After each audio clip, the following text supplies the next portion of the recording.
In two previous HBO programs, Richard Kuklinski, known as the Iceman, who is serving multiple life sentences, answered many questions about his brutal, cold-blooded killings, solving many cases.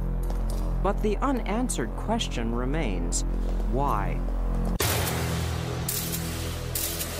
I was a person who was able to hurt somebody at any given time with no remorse.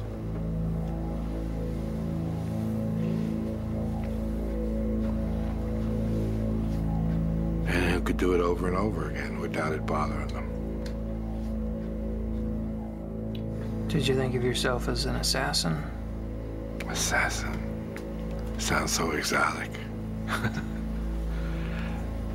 I was just a murderer.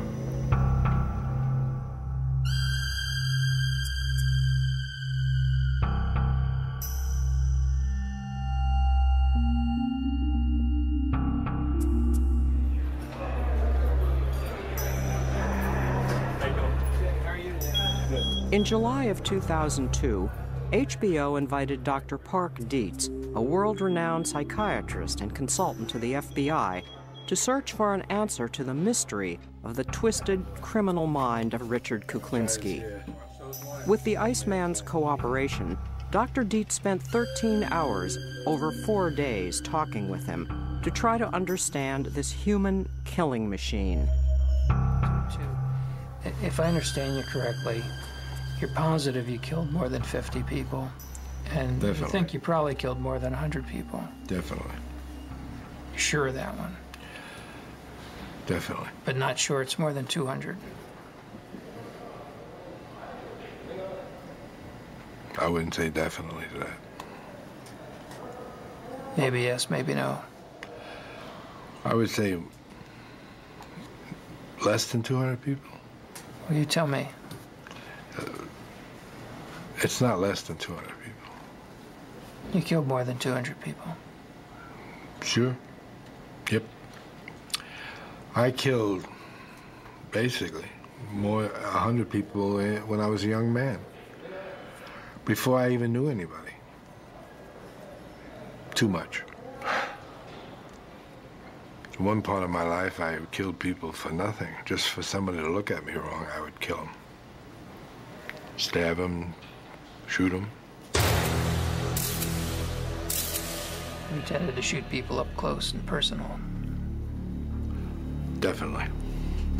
I wanted to tell them just before they left. I wanted to say goodbye.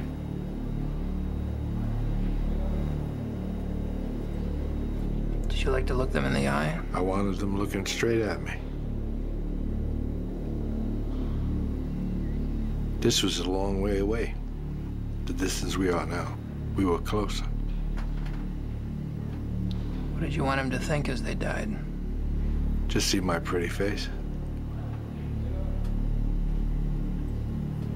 I take it to them. But the last thing they ever saw was me. And if they carry that glimpse to eternity, infinity, or whatever it is, they're gonna be thinking of me all that time. I'd be looking in their eyes. I would see the blankness come over it. I'd watch them die. I just didn't shoot them and walk away. I saw the surprise, the shock, the blank. Psst. They're gone. And all I saw was my reflection. But that's it. Did you have a favorite place you'd like to shoot? A favorite? Yeah. Well, most of the time, if you're up close, you shoot them under the chin. You would shoot him. Shot a guy one time in his Adam's apple. See how long it would take him to die. How long did it take? A few minutes. He drowned, actually. He didn't. Drowned in his blood? Mm-hmm. I was with somebody else. We had a $50 bet. I lost. You thought he'd go faster, huh? Yes. Do you know what an adrenaline rush feels like? Oh, yeah. What will give you one? Sex. It's the only one. I don't really get anything from hitting anybody, hurting anybody, shooting anybody. Does nothing for me. The only thing that gives me pleasure is sex. Well, that's a different kind of pleasure than what an adrenaline rush It's the only pleasure I get. Yeah. If I were to beat somebody up, it would do nothing for me. If I knocked him down and stepped over him, that's why you see it doesn't bother me. I don't care to hurt anybody.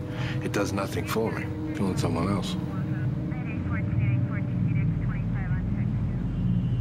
But you could never get a feeling out of it. I never got one, though. It was disappointing. That's when I figured I must be crazy. Because I figured someone should have some kind of a feeling. Something.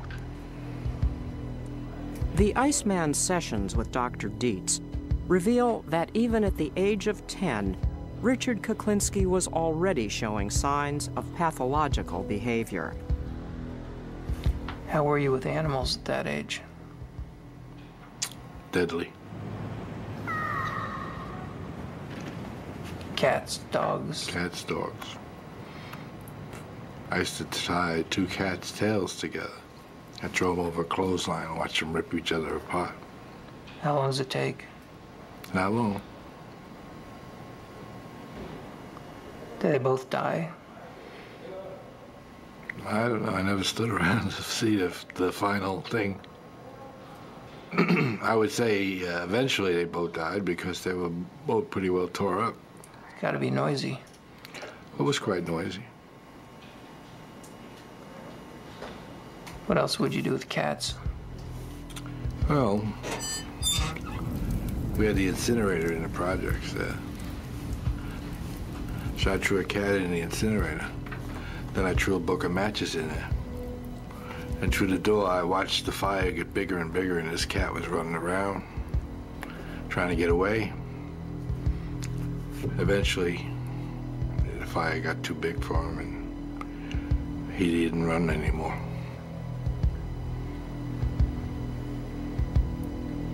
You only did one cat?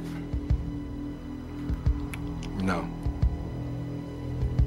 That was a pastime. Did they all behave the same way? Most, one almost got out the door. He almost jumped back up, came out the door, I threw him in. Because that's where I was looking, and he almost came back out. How about dogs? I've kicked them off the roof. Tied them to the back of a bus. Then they'd just be dragged once they got tired. Never saw the end of those things, so just did it. Do you remember any feelings associated with it? I don't think so. Might get maybe a little excitement. Most of the time, though, after that, I felt disgust that I did it.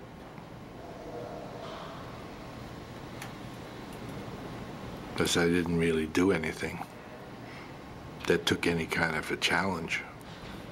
I just did it on some kind of helpless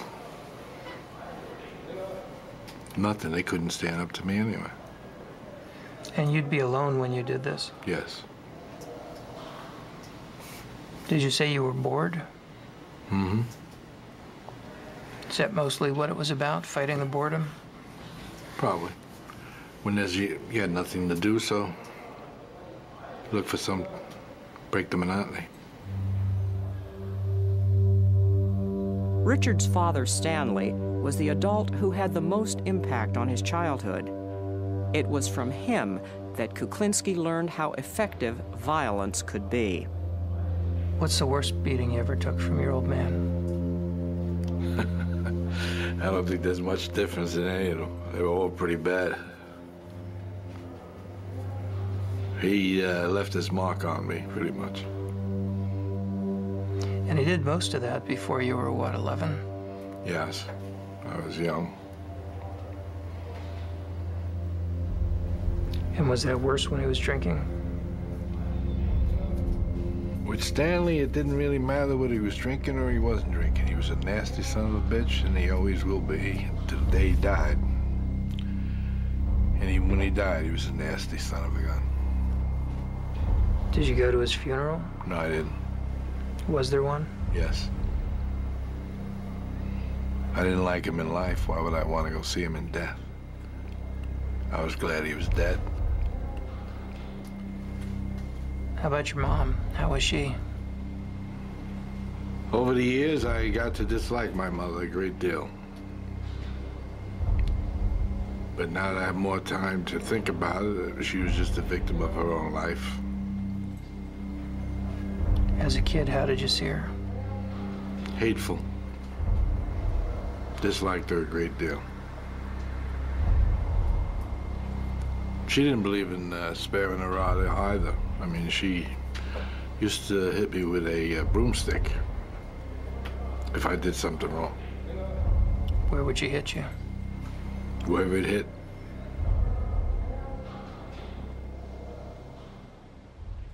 As Kuklinski grew older, he swore that no one would ever again treat him with disrespect. He held unreasonable grudges and would sometimes stalk his victims for days. How much would somebody have to humiliate you before you'd become obsessed with killing them? It would be the degree he humiliated me. If it were not much, and it would be the time. It would be how my attitude was. If I was jumpy or edgy, it wouldn't take much. If I was passive, then he might get away with it. But no one really knew. I took a guy down one time, just following him around. He was with a few people. Now, as they went to the bar, this person decided he couldn't wait to get inside to urinate. He never did. Everybody else went in. He stayed outside to urinate. He urinated. He went comfortably anyway. He had an empty bladder. But I actually strangled him. From behind, I assume. Definitely. I actually did it in a way that's maybe this is original, and maybe not, I don't know. But I put the rope around his neck, twisted it, and threw him over my shoulder, and held him there. So actually, I was the tree hanging him. Yeah. And he eventually just stopped kicking. And I let it loose at one end. He slid down to the ground. I put him over by the garbage and left. Had you brought a length of rope with you? No, actually, this guy, these people had around and back at a bar. They must have lived upstairs. There was an apartment upstairs, and they had one of these things where they had rope across this thing, and they had a couple of these lines going across this way. And that's what I took. Talking about clothesline? Yeah. Now, what had this guy done to you? I didn't like him. He just made me mad some reason or other. For me to track him and wait for him, I was mad at him for something. Do you remember what his body did while you were hanging him? Yeah, I was twitching and kicking. How long did it take? I don't really know. Didn't look at my watch, so I really couldn't say. You know, I kept him a while. Even after he stopped, I kept him a while just to make sure. Did you have another weapon with you? Yes. But this was quieter. It was more personal. I actually felt him die. Did you like that? Didn't do anything. But I mean, I did feel him die. I felt him go limp. And you got your relief? Yes. Basically, I didn't have any more pressure, no more tension. It was almost like a cure-all. Unbelievable.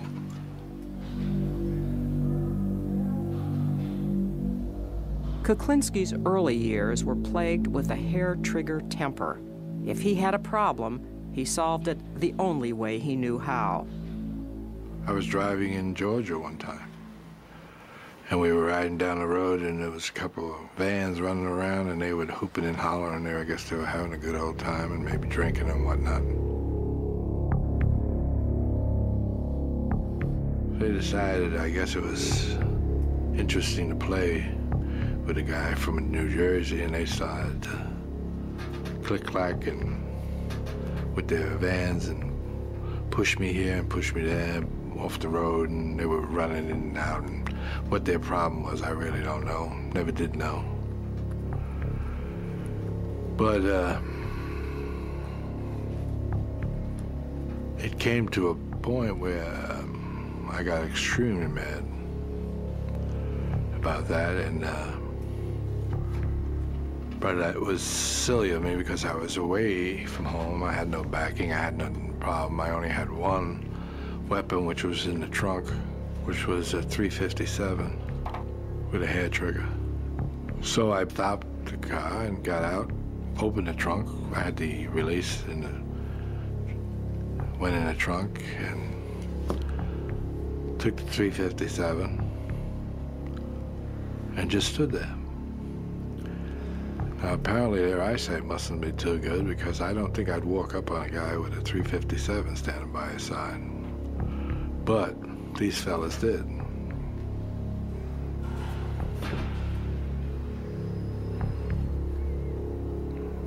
Foolish mistake. They all died.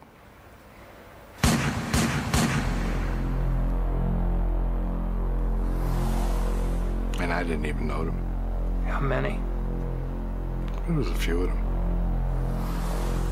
I reloaded. Killed every last one of them. Yeah. And that wasn't even one I wanted to do.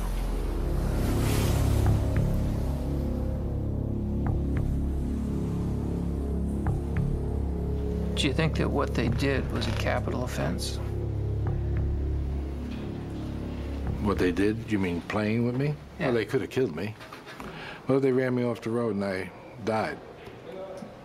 Bad behavior, no argument. Reckless endangerment. Reckless driving, host of bad things. Is it a capital offense they committed against you? Apparently. I did kill him. So to me, it must have been. Because when I had come to that point, and that point, that is the last point they come to. I don't back off once I go forward. Once I go forward and I take a gun, I do not back off. I didn't know how many they had. I didn't know what they had. They could have had guns. They could have had anything. They wanted to play with me. I didn't want to play. So we didn't play no more. And I would have taken whatever came.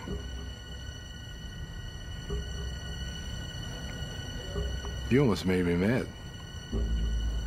I know. What made you mad about that? I don't know, but you almost did. Can you figure out what it is?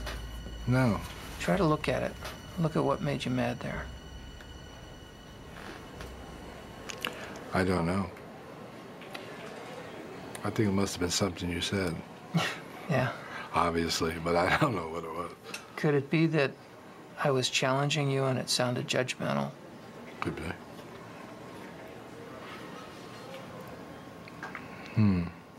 Yeah, it could be. Because you've got me annoyed with you now.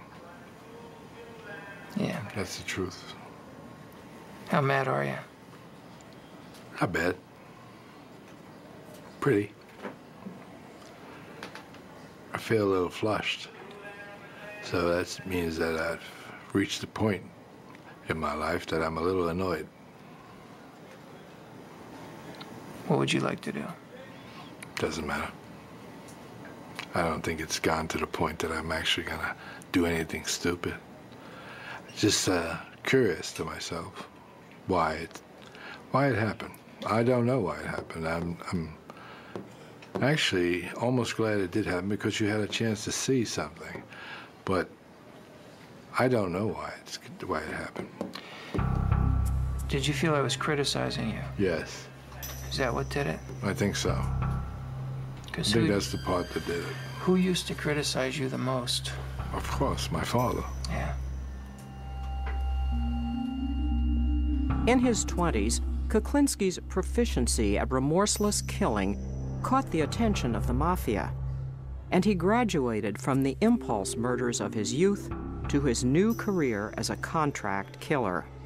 He tells Dr. Dietz about his first murder for hire. He gave me a picture of him and a description of what he does and what he generally does and where he goes, places he goes. And so I went to the area where they said he might be, and I saw somebody who looked like him, similar to him. He had a knack for smoking, and they told me he smoked big cigars, Churchill cigars or something. So I pulled up alongside of him. At the time, I was riding a motorcycle. And I just said, Cuban? Are they Cuban? Looks like a good cigar. And he wasn't a happy camper, because he said, fuck you. And when he said, fuck you, he looked my way, and I got a clear shot of his face.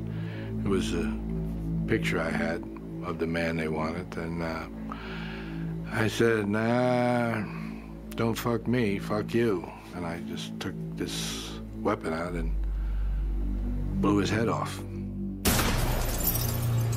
It just disintegrated his,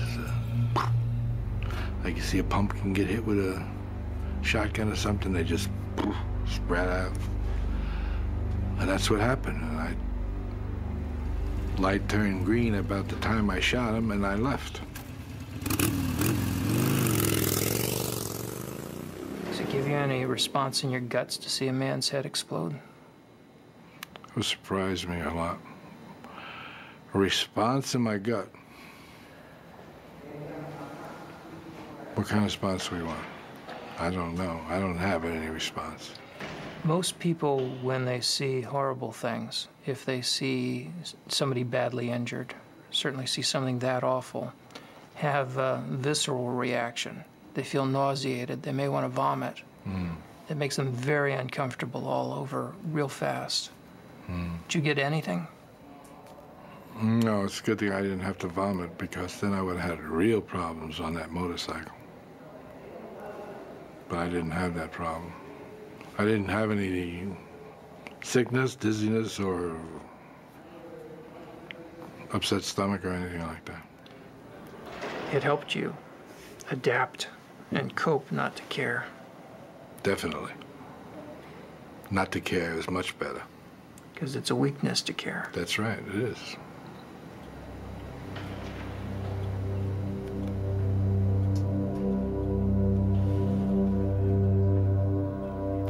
Then you have baggage.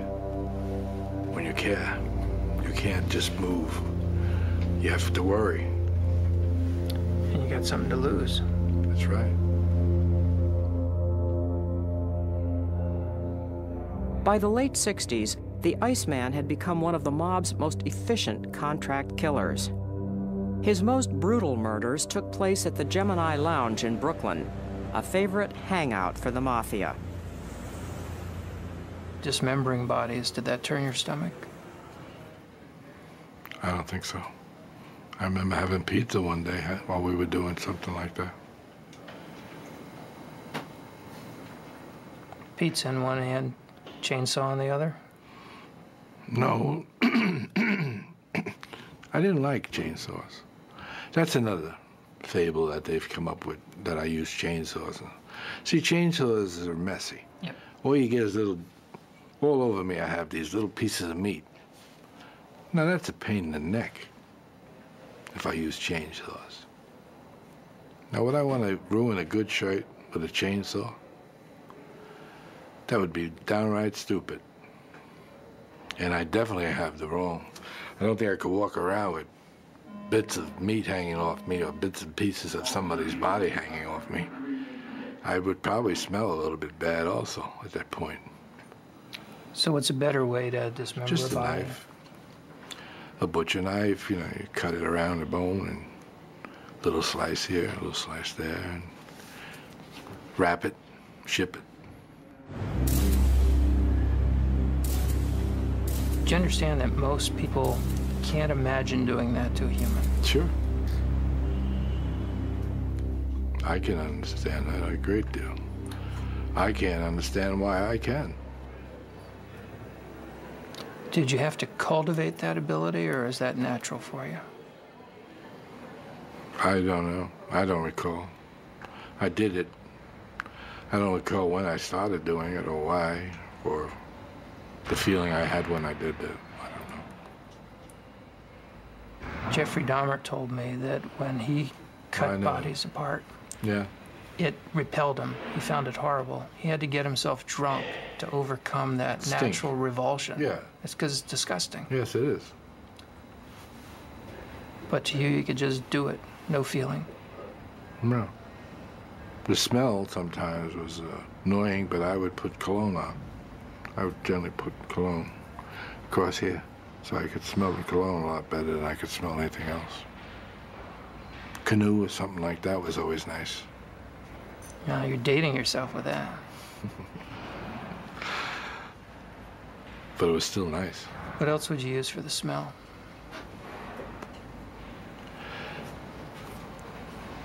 Spray, you know, any deodorizers, you know, spray, put it in the air, and try to kill the smell. But the deodorizers actually were worse than the smell, because when they mingled, somehow or other, they gave off a more distasteful smell. So what I would take is the bottle of Canoe and just throw it all over the walls and the floor and everything. And I'd have a $25 nice smell in the room. It was an expensive deodorant, but it worked. Guns, knives, strangulation, even cyanide were all part of Richard Kuklinski's repertoire of murder. He even froze some of his victims' bodies to confuse their time of death, earning him the name of Iceman.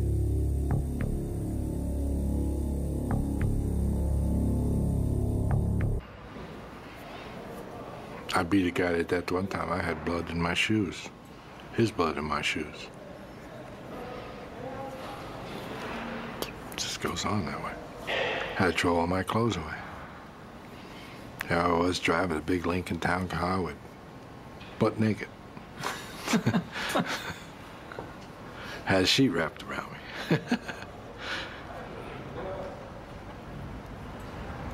We're having too much fun, you know that? You realize that? I'm coming across like a nice guy. Nobody's gonna believe this. Nobody. I wouldn't believe this if I was watching this.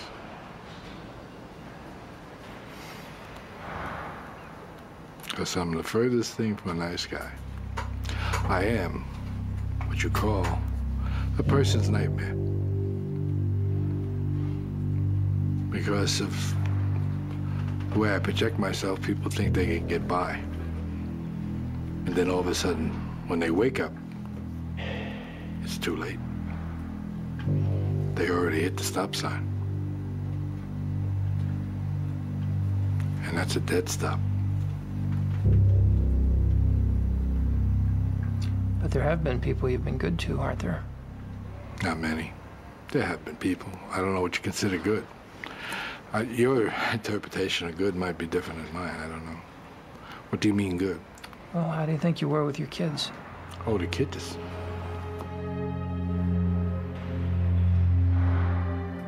Now you're talking completely different. Now you're talking black and white. There was nothing I wouldn't do for my children. Nothing. I'd kill everybody in this room for them. That's just to show you a point. Not that I would or want to, I'm just saying I would. If it meant I had to for them, I would do it without even thinking twice. It might upset me, it might hurt me, but I would do it. Does that answer your question? To a point, but then you're not sure. All right. Who else were you good with? Good with? There aren't many people I was good with. It was only my family. Was good to my family. And even those people I hurt. How? Just by being there. I was a nasty son of a gun. I am a nasty son of a gun. What would happen at home? You name it. Violence, I think they call it domestic violence. Yes, I've called it all. There's nothing I haven't done and nothing she hasn't put up with. I'm not proud of it. It's the way it is. I could say I'm sorry, what good would it do? I couldn't have been too sorry, I did it again. But yet I was sorry. I couldn't control it. It's one of those things. Couldn't control it. I found something I couldn't control. Almost a hate-love relationship. So I really loved the girl. But when I got mad, I forgot all that. And wound up hurting the person I loved. So, where did I really love her? I still hurt her. I got to trust her more than I trusted anybody in my whole life. She's the only person I ever really trusted. He reveals to Dr. Dietz how far he would go to prove his faith in his wife, even in the midst of a violent quarrel. I believe I tempted her to do it. I gave her a knife and told her, here's a chance you'll never get again, or something like that. And I turned around. Now she had a chance. She didn't do anything. She dropped it on the floor and walked away. And I left the house. There was a stabbing between your parents, wasn't there? Yes, there was. What room was that in? I don't remember. What happened? I don't remember. I don't know. Stanley stabbed Anna. Why, I don't recall. I don't remember what it was all about, but I remember it did happen, yeah. Stabbed her in the back. Yeah. And here you are inviting Barbara to do that to you. Stupid, wasn't it? Yeah, but I did. Yeah, it's true. Were you testing her? You were trying to, I don't know, it might have been. I mean, it would have been a powerful thing if I was wrong. Yeah. I definitely would have got the point. Told you had a sense of humor. I know you did. That's why I threw that in there. But it's not a joking matter. It's a very serious thing. Domestic violence is very serious. I believe that's probably why my daughter dislikes me a great deal. Probably because she lived through a lot. You know, she lived through it all. Heard it, saw it. Saw it. Everything. It's frightening to Psychologically, I just probably hurt them in some way. Because they have that in their mind. As I have things in my mind. Why did you decide to talk to me? Well, basically, I think I tried it. I decided to talk to you would be so I could find out more about myself, since I don't know the answers. And you are a person who is highly qualified to give me answers, possibly, of what's going on. I figured this would be a good time to talk to somebody like you, or you know. Well, why don't we turn the tables here and you interview me? I'll answer your questions. Interesting. I could live with that.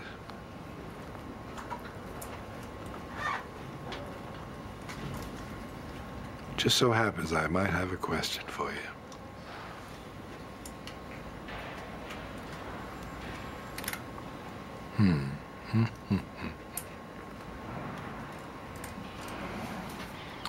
What do you think about me? Anything good, bad, or indifferent? Yeah, some of each. The issues about your behavior, I think there are really a couple things to say.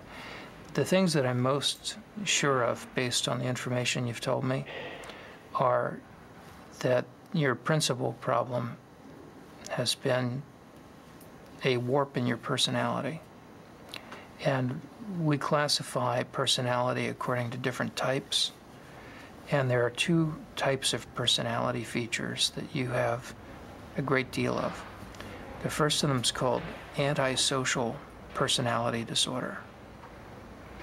What it refers to behaviorally is someone who does not have a conscience, does not have remorse, does not feel a sense of guilt about most of the bad things they do, is impulsive and violent. The typical things we see before age 15 in people who earn that label are cruelty toward animals, cruelty toward people. And an awfully interesting part of that condition is that we've got a little bit of knowledge of what causes it and where it comes from. And that's where there's some good news and some bad news. The bad news is that part of where that comes from is hereditary. That there's a genetic basis to being a fearless person.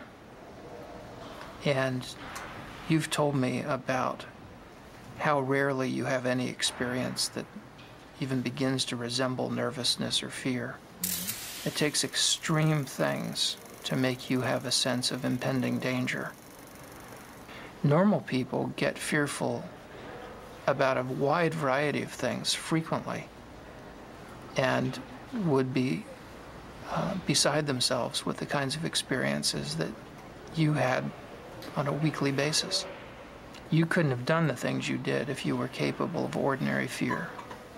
But the fact that you're born with a genetic predisposition to fearlessness doesn't mean that it's inevitable for you to become a criminal. Because some people who have that genetic predisposition to fearlessness become pro-social risk takers. They do things like drive race cars, test fly planes, fighter pilots, bomb disposal technicians. Now, those are all jobs where it helps to have a lot of fearlessness. And in fact, some people in law enforcement are brave and have that same capacity to be fearless. And the difference between the people who grow up to be risk-taking good guys with white hats and the people who grow up to be risk-taking bad guys with a long, long rap sheet and a lot of crimes has to do with how their parents raise them. If you raise a kid with love and kindness and affection most of the time, you've got a good shot at their growing up to be decent, caring, loving human beings and treating their own kids well. But if you raise a kid the way Stanley raised you, with no love, no affection, constant abuse, beatings for no reason. All you teach is hatred. You make it impossible for that child to grow up and form strong attachments and loving, caring relationships, or to be willing to risk themselves to protect the world. So I think you got to be this kind of antisocial, psychopathic person, both by getting Stanley's genes and having Stanley's parenting and your mother's cold, standoffish way of treating you. In other words, that part of you was both born and made. But your own kids and your own grandchildren will turn out according to how you and Barbara raised them, despite whatever genetic influence there may be.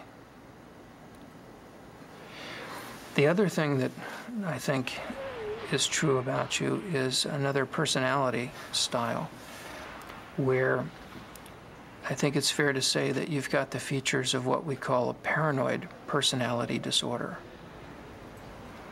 The general rule for someone who is paranoid is to trust no one, let no one get too close to you, and to never forgive anyone who does you wrong. If somebody criticizes them, they're quick to respond with anger or to counterattack. If somebody humiliates them, then they must have revenge. About 1 to 2% of the population has the paranoid personality disorder. About 2 to 3% of males and 1% of females have the antisocial personality disorder. And then there's this smaller group that has both. And it was having both that allows you to have this career that you've had, and that allowed you to profit from your capacity for a completely emotionless, fearless, remorseless hit. By being free of any conscience, and also free of friends and of people who could bring you down, you were able to have a very long run as a successful contract killer, which is quite unusual. And you wouldn't have been able to do that had you not had both of those personality flaws. In your line of work, they turned out to be major advantages, kind of preconditions for a successful career. I appreciate you taking the time and explaining this to me. I am probably the loneliest person in the world because I have nothing I care for, and I can't make any friends to have any kind of a relationship, so I've lost everything. I've lost everything I ever cared for, everything I ever wanted. It's down the toilet.